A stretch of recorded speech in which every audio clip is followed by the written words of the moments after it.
Friends, welcome to my YouTube channel Dhanyashree world. ಇನ್ಸ್ಟೆಂಟಾಗಿ ಉಪ್ಪಿಟ್ಟನ್ನ ಹೇಗೆ ಮಾಡೋದು ಅಂತ ನೋಡೋಣ ಬನ್ನಿ. ಕ್ಯಾರೆಟ್, ಬೀನ್ಸ್ ಮತ್ತು ಟೊಮೆಟೊ, ಈರುಳ್ಳಿ, ಮೆಣಸಿನ್ಕಾಯಿ ಮತ್ತು ಸ್ವಲ್ಪ ಕರಿಬೇವನ್ನು ತೊಗೊಂಡಿದ್ದೀನಿ. ಸ್ವಲ್ಪ ಕಡಲೆಬೇಳೆ, ಸಾಸಿವೆ, ಜೀರಿಗೆ ತೊಗೊಂಡಿದ್ದೀನಿ. ಈಗ ಸ್ಟವ್ನ ಆನ್ ಮಾಡಿಕೊಂಡು ಒಂದು ಕಡಾಯಿನ ಬಾಣಲಿ ಇಡ್ತಾಯಿದ್ದೀನಿ. ಅದ್ರ ಮೇಲೆ ಇದಕ್ಕೇನೆ ಒಂದು 3 ಸ್ಪೂನಷ್ಟು ಎಣ್ಣೆ ಹಾಕ್ತಾಯಿದ್ದೀನಿ.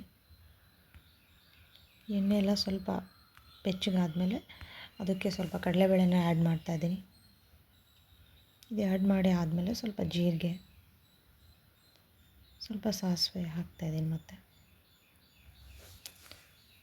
ಸಾಸಿವೆ ಎಲ್ಲ ಹಾಕಿ ಆದಮೇಲೆ ಸ್ವಲ್ಪ ಕರಿಬೇವನ್ನ ಹಾಕಿ ಸ್ವಲ್ಪ ಬ್ರೌನ್ ಕಲರ್ ಆಗೋವರೆಗೂ ಬೆಂದಾದಮೇಲೆ ಹೆಚ್ಚಿಟ್ಕೊಂಡಿರೋಂಥ ಟೊಮೆಟೊ, ಈರುಳ್ಳಿ ಮತ್ತು ಮಿರ್ಚಿನ ಎಲ್ಲ ಹಾಕಿ ಬೇಯಿಸ್ಕೊತಾ ಇದ್ದೀನಿ ಫಸ್ಟು.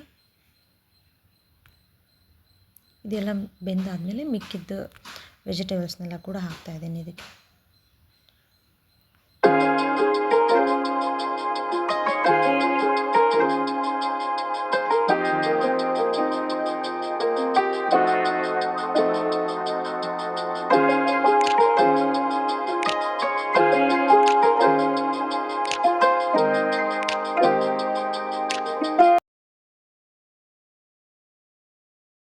ಎಲ್ಲ ವೆಜಿಟೇಬಲ್ಸು ಚೆನ್ನಾಗಿ ಫ್ರೈ ಆಗಬೇಕು ಫ್ರೆಂಡ್ಸ್. ಇದೆಲ್ಲ ಆದಮೇಲೆ ನಾನಿಲ್ಲಿ 3 ಬೌಲಷ್ಟು ನೀರು ಹಾಕ್ತಾಯಿದ್ದೀನಿ. ಅಂದರೆ 3 ಬಟ್ಲಷ್ಟು ನೀರು ಹಾಕ್ತಾಯಿದ್ದೀನಿ. ಯಾಕಂದರೆ 1 ಕಪ್ಪು ರವೆಗೆ 3 ಕಪ್ಪು ನೀರಷ್ಟನ್ನ ನಾನು ನಾರ್ಮಲ್ ರವೆ ಉಪ್ಪಿಟ್ಟು ಮಾಡ್ತಾರಲ್ಲ ಅದೇ ರವೆಯಿಂದ ಮಾಡ್ತಾಯಿದ್ದೀನಿ. 3 ಬೌಲಷ್ಟು ನೀರು ಹಾಕಿ ಇದನ್ನು ಚೆನ್ನಾಗಿ ಕುದಿಸ್ಕೋಬೇಕು. ಇದೆಲ್ಲ ಚೆನ್ನಾಗಿ ಕುದಿ ಬಂದಮೇಲೆ ಸ್ವಲ್ಪ ಉಪ್ಪು ಹಾಕ್ತಾಯಿದ್ದೀನಿ. ರುಚಿಗೆ ತಕ್ಕಷ್ಟು ನಿಮ್ಗೆ ಎಷ್ಟು ಬೇಕಷ್ಟು ನೋಡಿ ಹಾಕ್ಕೊಳ್ಳಿ ಫ್ರೆಂಡ್ಸ್.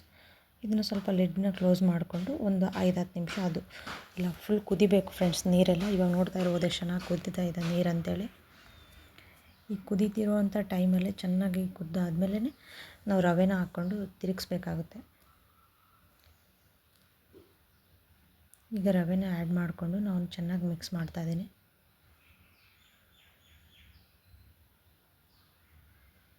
ನಾರ್ಮಲ್ ರವೆ, ಕೇಸರಿ ರವೆ ಅಂತ ಇರುತ್ತಲ್ಲ ಅದೇ ರವೆನ ನಾನಿಲ್ಲಿ ಯೂಸ್ ಮಾಡ್ತಾ ಇರೋದು. ಮತ್ತು ಗಂಟೆ ಮುದ್ದೆ ತಿರುಗಿಸ್ತಾನೆ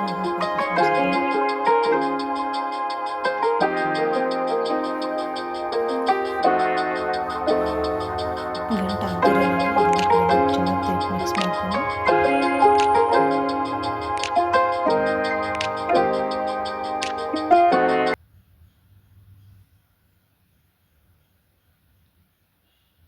ನೋಡ್ತಾ ಇರ್ಬೋದು ಎಷ್ಟು ಚೆನ್ನಾಗಿ ಕುದಿ ಬರ್ತಾ ಇದೆ ಅಂತೇಳಿ.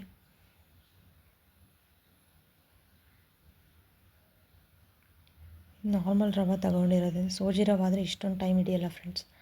ಇದು ಸ್ವಲ್ಪ ಜಾಸ್ತಿ ಟೈಮ್ ಹಿಡಿಯುತ್ತೆ ಕುದಿಯೋಕ್ಕೆ.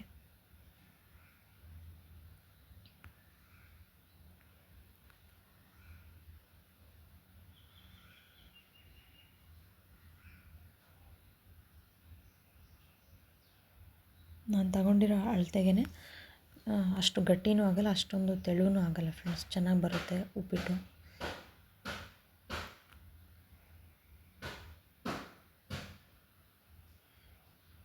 ಮಧ್ಯೆ ಮಧ್ಯದಲ್ಲಿ ತಿರುಗಿಸ್ತಾ ಇರಬೇಕು, ಇಲ್ಲಾಂದರೆ ಅದು ಗಟ್ಟಿಯಾಗೋ ಚಾನ್ಸ್ ಇರುತ್ತೆ, ತಳ ಹಿಡಿದ್ಬಿಡುತ್ತೆ ಫ್ರೆಂಡ್ಸ್. ಅದಕ್ಕೋಸ್ಕರ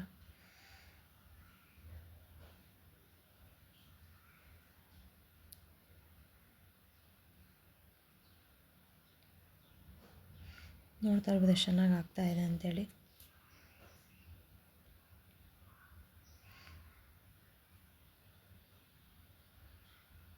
ಸಿಂಪಲಾಗಿ ಬೆಳಗಿನ ತಿಂಡಿಗೆ ಮಾಡ್ಕೋಬೋದು ನೀವು ಇದನ್ನು. ಮತ್ತು ಒಂದು 2 ನಿಮಿಷ ಲಿಡ್ನ ಕ್ಲೋಸ್ ಮಾಡ್ತಾಯಿದ್ದೀನಿ.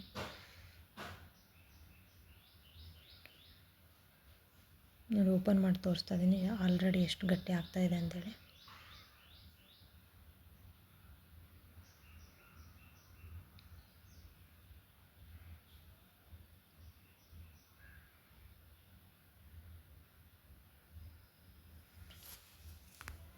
ಇದೆಲ್ಲ ಚೆನ್ನಾಗಿ ಮಿಕ್ಸ್ ಮಾಡಿಕೊಂಡ್ರೆ ಆಯಿತು. ಒಂಚೂರು ಗಟ್ಟಿ ಆಗಿಬಿಟ್ರೆ ಉಪ್ಪಿಟ್ಟೆಲ್ಲ ರೆಡಿ ಆಗಿಬಿಡುತ್ತೆ.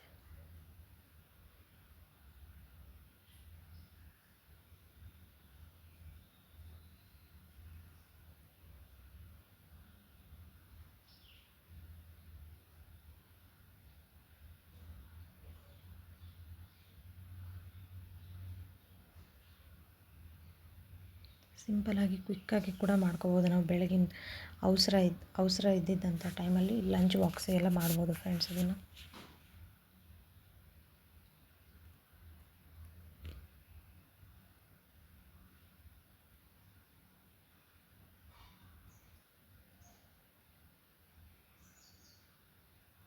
ಆಲ್ಮೋಸ್ಟ್ ರೆಡಿ ಆಯಿತು ಫ್ರೆಂಡ್ಸ್ ಉಪ್ಪಿಟ್ಟು.